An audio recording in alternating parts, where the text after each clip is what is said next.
세상의 부모님들이 다 마찬가지겠지만 저도 이제 모처럼 시간이 있으면 이렇게 가족들이 다 모이기를 원합니다. 그래서 모인다 이렇게 하죠. 그리고 아이들도 뭐 자기 약속도 있고 이렇게 하니까 물어봅니다. 아빠, 내일 저녁에 모여? 이렇게 물어봅니다. 이제 모인다 그러면은 이제 친구와 만나는 약속을 이제 뒤로 연기하든지 뭐 그렇게 하겠죠. 그러면서 하는 말이 우리 집처럼 많이 모이는 집은 없을 거야. 그렇게 자주 모이고 또 모이면은 이런 얘기 저런 얘기 이제 많이 합니다. 우리 집처럼 이렇게 얘기를 많이 하고 이런 얘기 다른 친구들은 집에서 안 한다는데 그러면서 이제 저희 가정에 뭐 좀 얘기들을 많이 하는 편입니다. 여러분, 가정보다 더 유대가 단단한 것은 없겠죠. 그런데 세월이 흐르면서 점차 가족을 하나로 묶었던 매듭들이 느슨해지고 풀려지는 것을 느낍니다.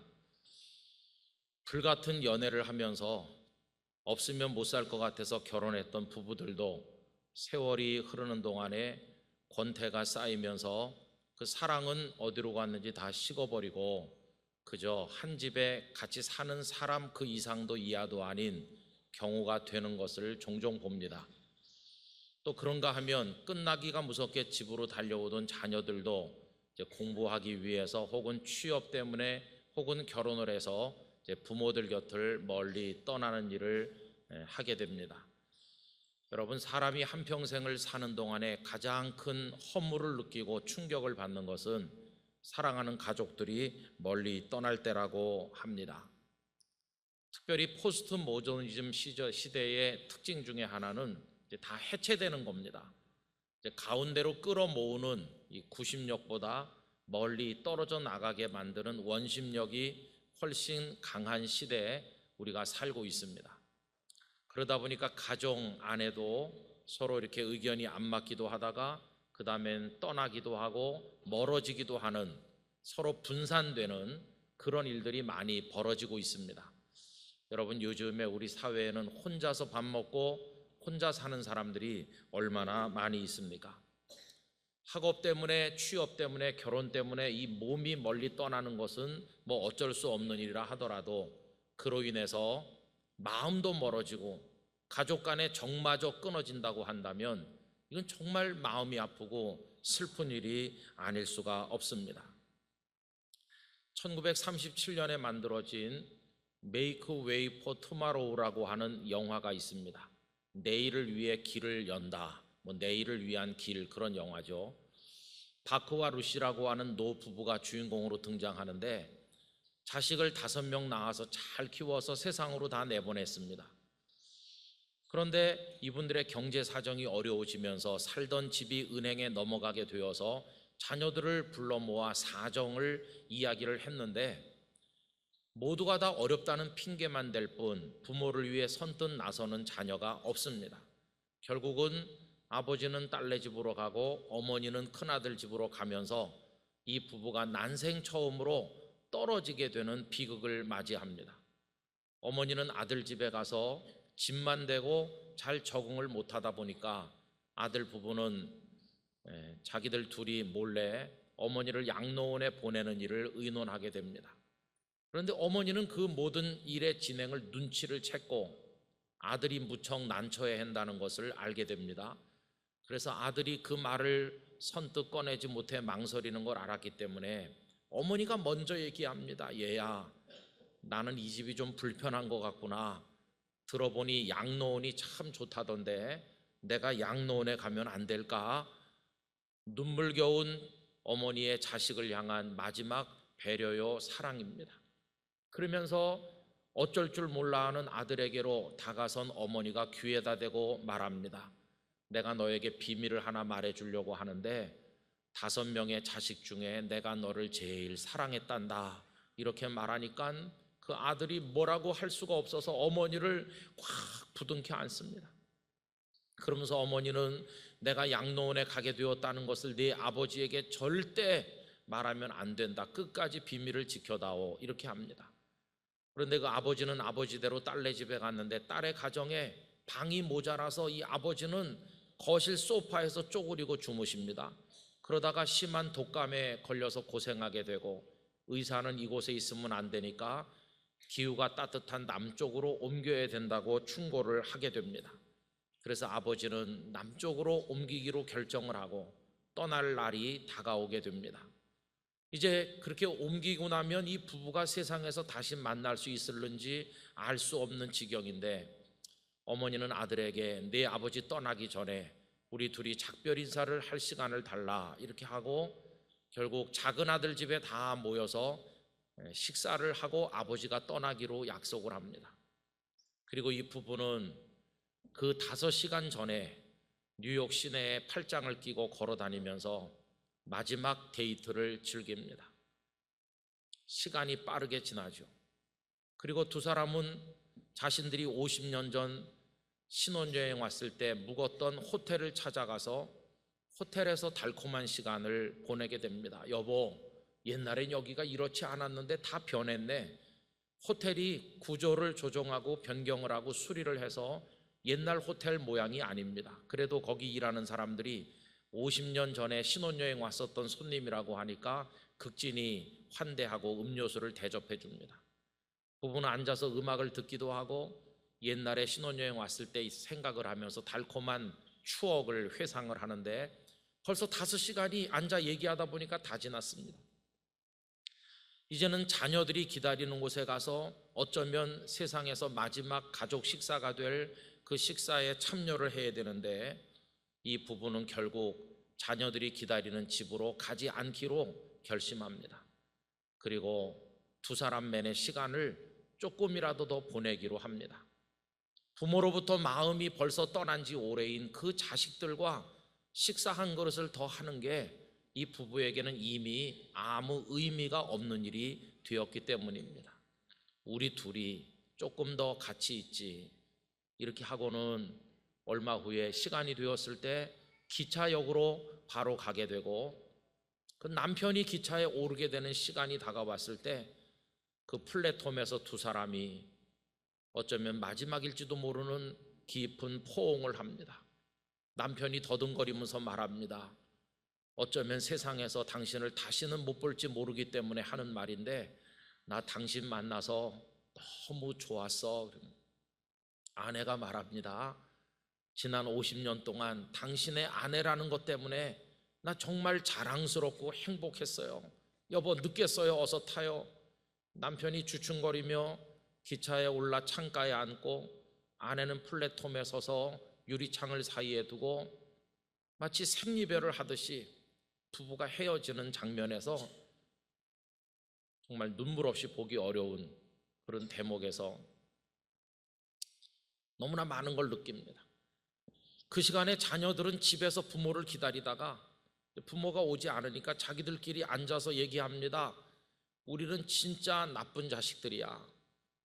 스스로들을 그렇게 얘기합니다. 굳이 안 보셔도 제 얘기만 들으면 한 편 보신 거나 마찬가지. 근데 여러분, 우리 대한민국의 많은 가정들 안에서 이런 갈등과 대립, 그리고 나누어지고 떠나고 점점 멀어지는 이런 슬픈 이야기 얼마나 많이 벌어지고 있습니까? 떠나고 멀어지는 이야기야말로 이 땅에 태어나서 사는 모든 인생들이 겪는 가장 기본적인 고통이 아니겠습니까? 여러분, 하나님께서는 우리에게 그렇게 살지 말라고 말씀하십니다. 너희들은 대립하지 말고 떠나고 멀어지지 말라고 말씀하십니다. 이게 고통이니까. 그러면 어떻게 해야만 될까요? 우리 영락교회 성도 여러분, 이 고통에서 벗어나기 위해서 이 모든 걸 반대로 하시기를 바랍니다. 어떻게 반대로요? 대립하고 갈등하는 대신에 화합하고 일치하시기를 바랍니다. 그리고 떠나고 멀어지지 말고 가까이 다가와서 하나가 되도록 하는 일에 힘쓰며 살아가게 되시기를 바랍니다. 오늘 읽은 본문 말씀은 요나단의 가슴 시린 이야기를 보여주는데, 그는 이스라엘 왕 사울의 아들로서 별일이 없었더라면 그는 이스라엘의 왕이 되었을 사람입니다. 그런데 그 아버지 사울이 하나님께 범죄함으로 하나님께서 그를 버리셨고 그의 왕의 자리를 다윗에게 넘겨주기로 작정을 하면서 이 요나단의 인생은 꼬이게 되었습니다. 원래 요나단과 다윗은 모르는 사이였는데 다윗이 골리앗을 쓰러뜨리고 이스라엘의 군대 장관이 되면서부터 두 사람 사이에 우정이 싹트게 되었습니다. 두 사람은 얼마나 친구로서 끝까지 우정을 지켰는지 이들의 우정은 한없이 깊었고 또 그 우정은 아주 올곧고 바른 것이었습니다. 오늘 읽은 말씀 가운데 26절에 보면 다윗은 요나단의 우정을 이렇게 표현하였습니다. 내 형 요나단이여, 내가 그대를 애통함은 그대는 내게 심히 아름다움이라. 그대가 나를 사랑함이 기이하여 여인의 사랑보다 더하였도다. 두 사람 사이의 우정이 대단했습니다.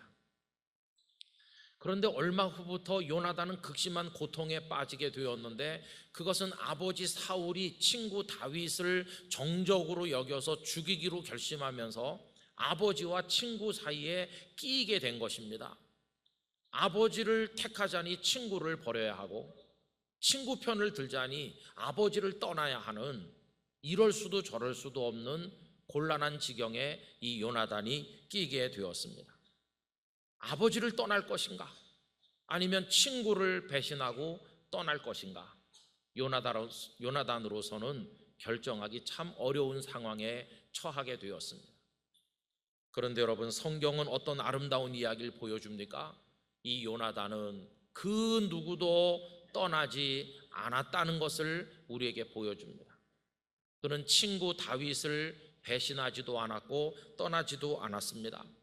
아버지가 친구를 죽이려고 하는 것은 하나님 앞에서 옳지 못한 일이라는 사실을 요나단은 알았기 때문에 친구 다윗을 위하여 아버지께 적극 변호를 여러 차례 하는 걸 볼 수 있는데 그 중에 사무엘상 19장 4절과 5절을 읽어드리겠습니다.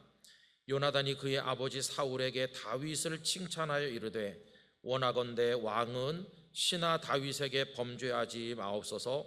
그는 왕께 득죄하지 아니하였고 그가 왕께 행한 일은 심히 선함이니이다.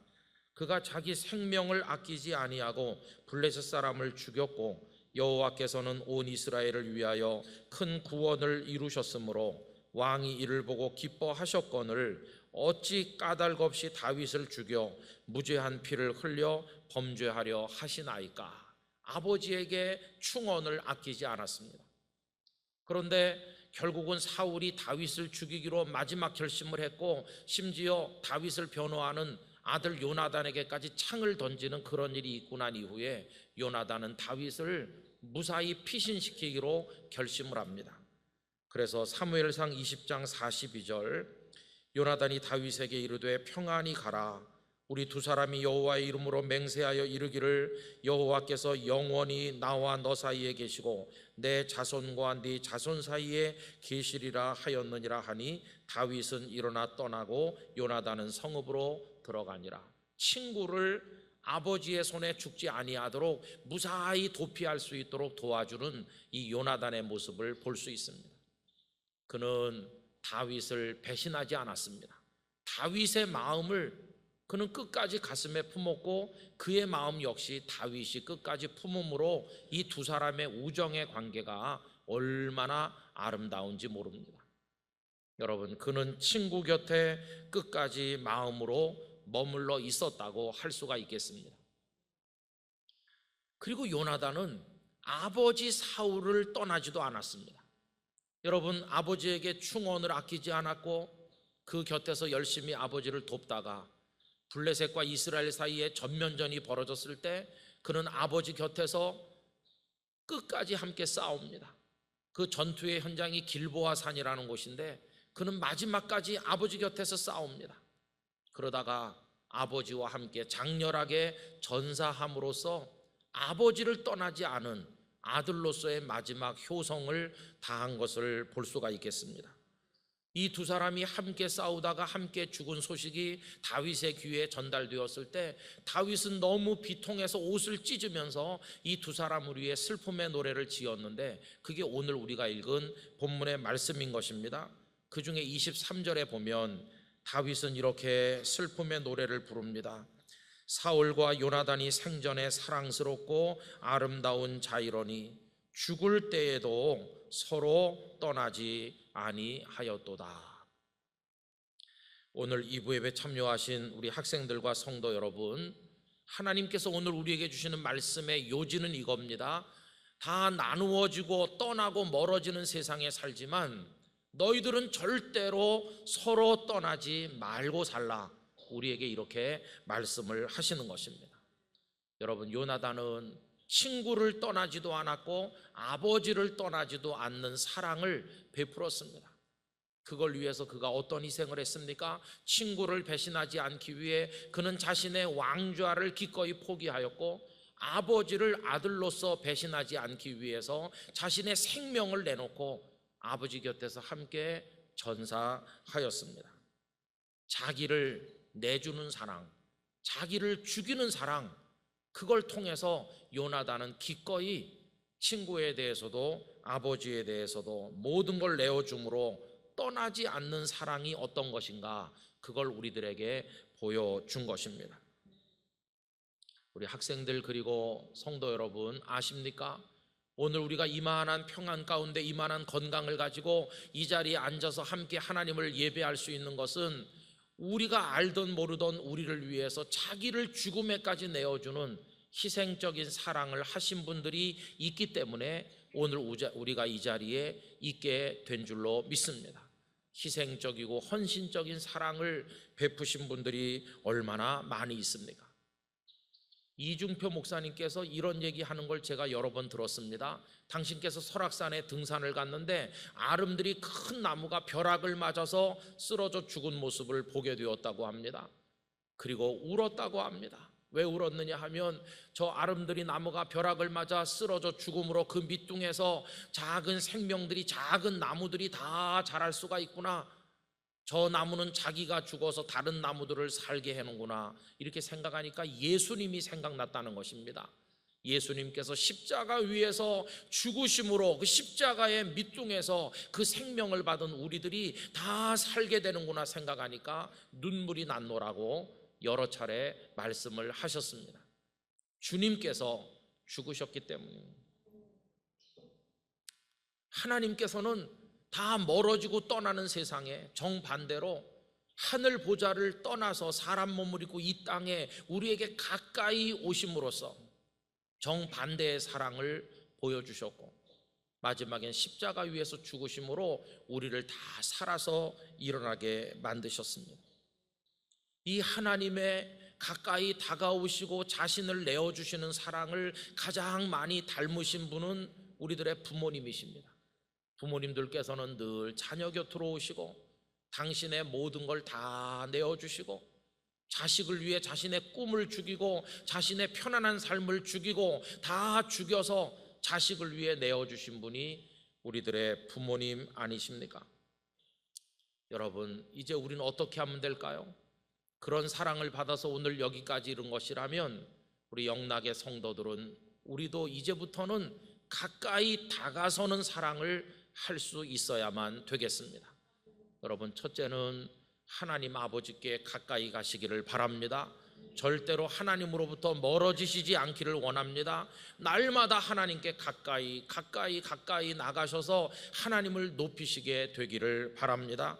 시편 73편 28절은 이렇게 말합니다. 하나님께 가까이 함이 내게 복이라. 할렐루야. 하나님께 가까이 하는 것이 우리에게 복이 될 것입니다. 그리고 자녀된 여러분, 부모님께 가까이 하시기 바랍니다. 부모님의 마음에 여러분의 마음을 가까이 하시길 바랍니다. 공부하기 때문에, 취업했기 때문에, 결혼했기 때문에 멀리 몸은 떠나 있다 할지라도 여러분들의 사랑과 마음만은 절대로 부모님에게서 떨어지지 않도록 가까이 하시고 시간을 내셔서 부모님 곁을 자주자주 방문하시고 전화를 하시고 어떻게 해서든지 부모님께 가까이 있는 자녀들이 되시기를 부탁드립니다. 그리고 살아계실 때 잘 하시기 바랍니다. 여러분, 오늘은 저희 어머니께서 천국에 가신 지 7년 되는 날입니다. 어머니가 살아계셨더라면 좋았을 텐데, 나는 어머니 곁에 가까이 있는 자식이었나, 목회한다는 핑계로 늘 멀리 있지 않았나, 그런 생각을 오늘 아침에 교회에 나와서 한참 동안 해보게 되었습니다. 여러분들의 부모님, 살아계신 부모님께 가까이 하셔서 요나단이 사울을 떠나지 않듯이 그렇게 하시게 되기를 바랍니다. 그리고 평생 우리 사는 동안 우리 주변에 하나님께서 소중한 이들을 많이 주셨는데 그 소중한 이들에게 가까이 가시는, 그래서 그 곁에 머무는 사랑을 베푸실 수 있기를 바랍니다.